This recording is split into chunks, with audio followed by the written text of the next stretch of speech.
And as a manager, how did you find him on the football park? Well, you see, on the football park, unlike today, where you've got all the various systems and tactics and what have you, in those days, whether you were playing in Scotland or England, you played with 2 full-backs, 3 half-backs and 5 forwards, give or take. And he never ever spoke tactically to you in any way, but we always had our meetings in St Enoch's Hotel before a match, when we were all, he sat in on the meetings and we were all allowed to have our say. And the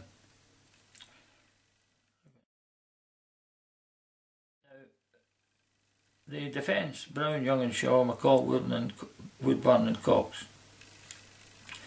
We played together for a long time, and one of the reasons why we were successful was simply that, unlike today, where players come for on loan, they come for a year, they come for 2 years, give or take. When you signed for Rangers, you signed for life. You really did, because unless the club wanted to transfer you, or you had outlived your usefulness with the club, you were there. Consequently, when you played together like that, you formed a respect for each other. And not only that, but we were on visiting terms. I mean, for example, my wife and I visited Scott Simon's wife and Willie Waddle's wife, and so on and so forth. You know, it really was the Rangers family then? Socially. So we were, you might say, a band of brothers. You know, we were a family, and we played. And the longer we played, well, the more we formed an understanding. And that really is how the Iron Curtain came to being. I mean, on a personal note, I played 200 consecutive games. You know, so I have very happy memories of playing there. Can you tell me about Iron Curtain individuals, as players and as colleagues? Well, Big George at right back, he was a colossus, really he was, and a wonderful player and a great servant to Rangers. Jock Shaw was a terrier in the tackle and a great captain, always shouting.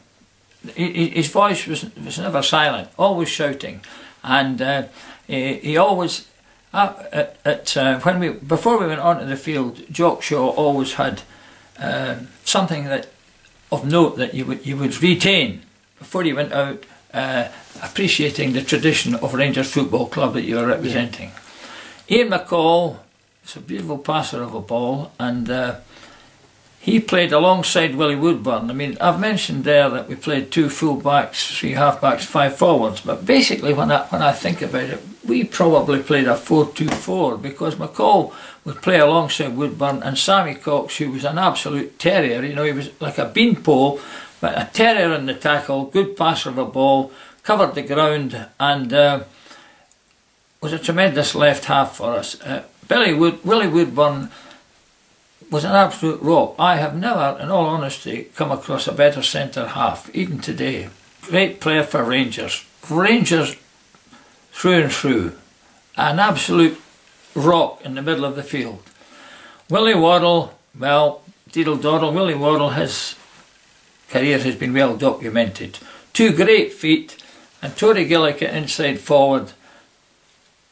His job was to put the ball inside the full-back for Waddle to run onto, and the number of goals that Waddle scored, and especially his crosses over to Willie Thornton, who had a great header of the ball, are legendary. Inside forward, Jimmy Duncanson ran his heart out for Rangers. Again, 100%er. Jimmy Cascade or Johnny Hubbard.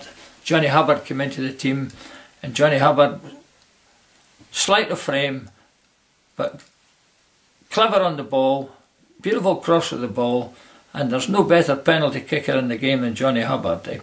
When I see the number of people who miss penalty kicks now, simply because, in my opinion, they can only put them to their favourite side. And if they do that once or twice, a goalkeeper can get wise to that and go to that side. Johnny Hubbard took his time and he could place him to either side. And I think that the number he missed you could count in one hand. Well, he claims he never missed any. He claims he had a few saves. I can't remember him miss any, but he was an absolute icon. He claims the goalkeeper saved 3. Huh? He claims the goalkeeper saved 3, but he never missed any. That could well be. Yeah, but and again, it shows that Johnny Hubbard's still a great friend of yours, so that bond.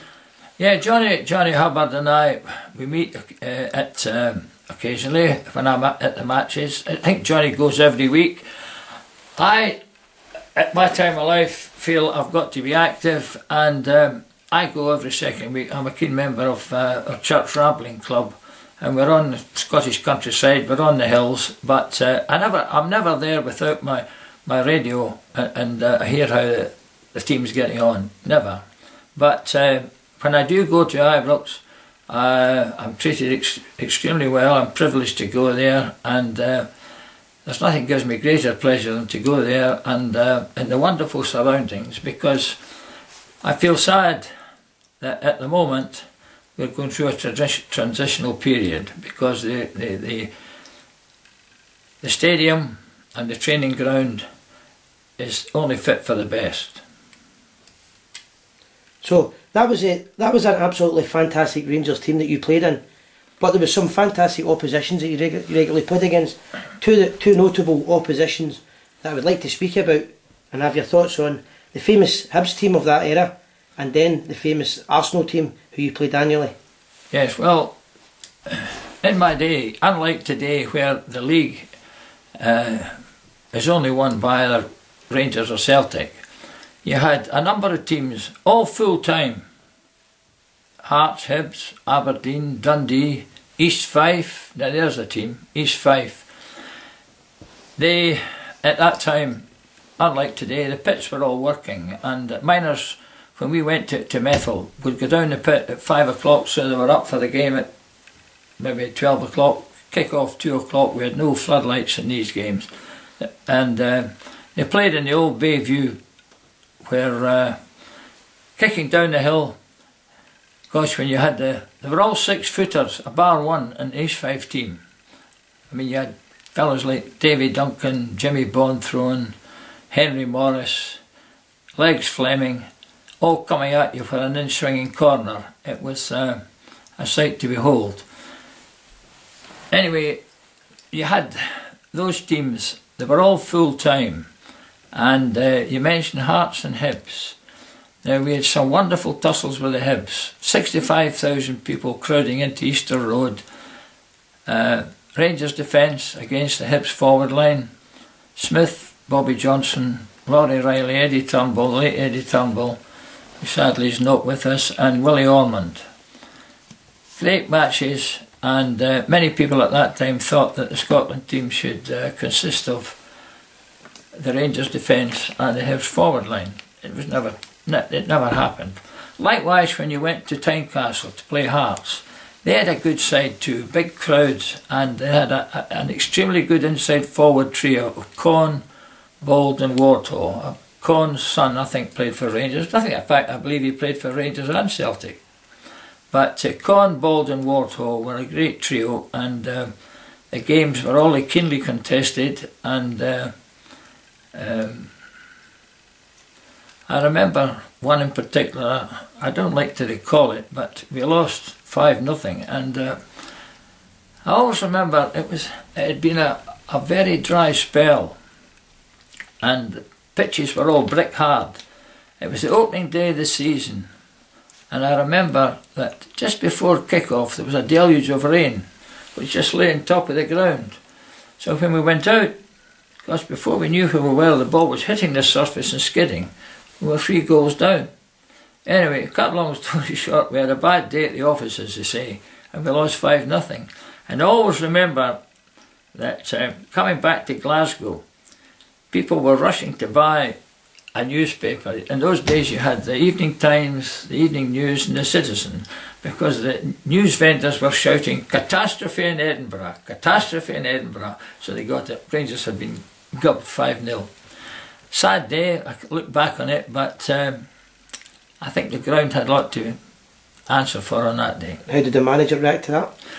Manager took it very well, but the interesting thing about that was that after that game, he called me in. Now, I lost my place after that. In fact, publicly I took more of the blame than I should, I think. But he called me in on the Monday, and he said that he wanted me to go full time. Now, I had thought about it for a long time, but in those days, at the end of your football career, unlike now, I mean, you had to give thought to what you were going to do. And I had a good job as a principal teacher in Alloa Academy, and while I didn't have ideas of staying in teaching all my life, nevertheless, I didn't want to feel that at my time of life then I was going to go full time. And so he gave me the ultimatum, quite frankly, and he says, well, Bobby, if you're not coming full time, he said, I'll have to give George Niven his chance. And that's exactly how it happened. You know, I went out the team for quite a time. But on reflection, I don't regret it, because I picked up my life even after football, and I look back on I've no rancour, I look back on my days at Rangers as very happy ones. And lastly, your annual game against Arsenal, what was the relationship? Yeah, well, you see, in those days, unlike today, there was no European competitions, and but we played abroad. You know, we played abroad, and we also played Arsenal. That was our annual fixture at each year. 1 year at Ibrox, and the next year at Highbury. And I remember 1951 especially, because we played them, and that was the first time that a competitive match had been played under the floodlights. And there had been various clubs experimenting with lighting, but before this. But on that night, Arsenal's lights, we had 60,000 in the ground, and they reckoned there was about 10,000 people locked out. It was a great match. We lost it 3-2, but I think, as I recall the matches being played home and away, that we more than held our own. One especially comes to mind in that context was we went abroad to play Benfica. Benfica were the Portuguese champions, and they challenged Rangers to a match. And we went over, and I remember there was about 5,000 people at the airport welcoming the Rangers team. And we played them full house, a great match, and we beat them 3-0. Now, Rangers could compete equally, very favourably, with any team in Europe in those days.